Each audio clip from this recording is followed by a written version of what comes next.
This is a Zenolink data view analysis for David Lewis. This is for a golf swing collected on May 13th, 2011. We'll begin in the performance profile. We'll focus on a number called the performance factor.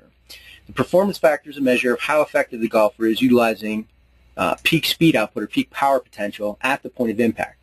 It's a combination of two parameters, the percent of maximum linear speed used at impact and the percent of maximum angular speed used at impact.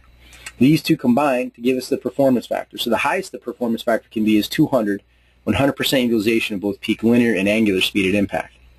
David uses 89% of his peak linear, 52% of his peak angular speed. So this tells us that there's quite a bit of speed potential produced during the swing that's not utilized at impact. Also tells us that there's biomechanical breakdown occurring in the swing. Next, we'll look at the kinetic link. And the kinetic link is essentially a measure of the power generation process from the ground up. So we look at the rotational speed output of the hip segment, shoulder segment, the arm segment, and then we look at the rotational speed output of club shaft as it releases from the arms and accelerates into impact. What we see right away is that David does not use his lower body effectively to initiate the downswing and drive the power process, but instead initiates with the upper body, in particular the shoulders.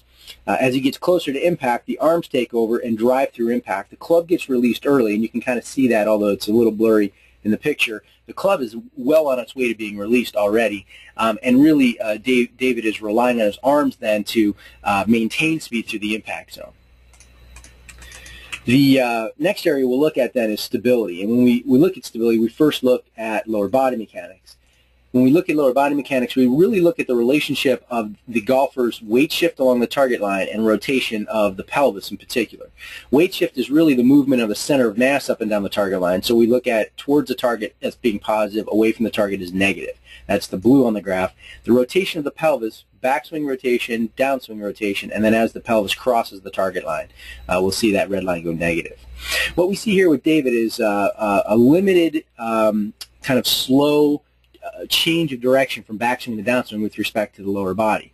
We see pretty good lateral stability, which means that David isn't shifting weight or drifting off the ball, and we get pretty good initiation of forward weight transfer, but we don't get good speed output. So mechanically, the movement of the center of mass and the rotation of the pelvis is pretty good.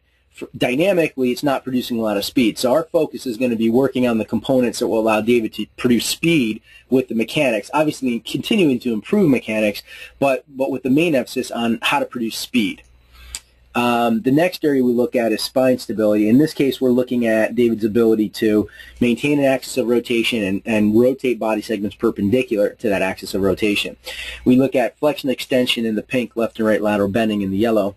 What we typically see is let's move this graph up here a little bit, about 30 degrees of forward flexion, followed by some gradual extension, and in this case we would see probably about 8 to 10 degrees of right bend, followed by some gradual left bend, and maybe a little bit more like this. So, but what we see here is David is much more upright. Dynamic posture is much more upright, much more extension than we would expect, and he actually stays in left bending, which means he's reaching, and that contributes. And so you can see here he's extended up and around as well as backward, and that creates a lot of bending in the spine. That not only restricts range of motion, but it also impacts the quality of the movement, the ability to engage muscles and use the muscles of the core as a part of the power process.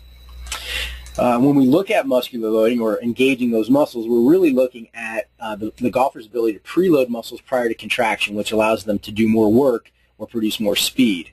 When we first look at this process through the core, we refer to this process as stretch shorten, and what we're looking for is a V pattern, which would indicate stretch shorten, a dynamic load of the muscles, and we want this to occur in the downswing as a function of the kinetic link between the hips and the shoulders.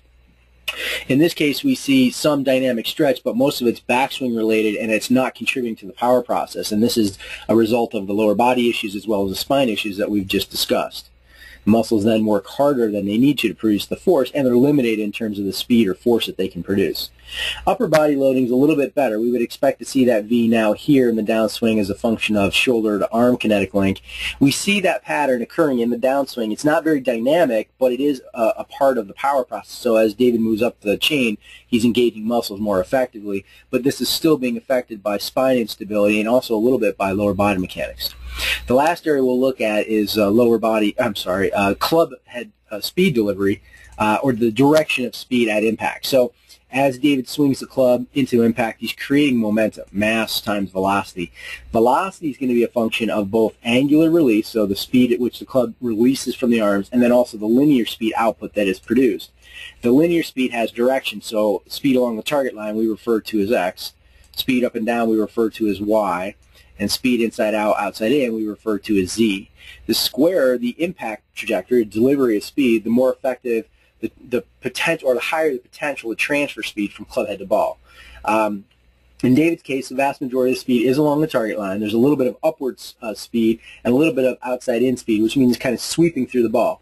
And that has to do with that lack of release and really relying on the arms to kind of drag the club, kind of sweep the club to the impact zone. So even though there's a fair bit of speed, we're not getting the compression and the delivery of that speed that we might because of the biomechanics and the impact of those movements on the delivery of the speed into the impact zone.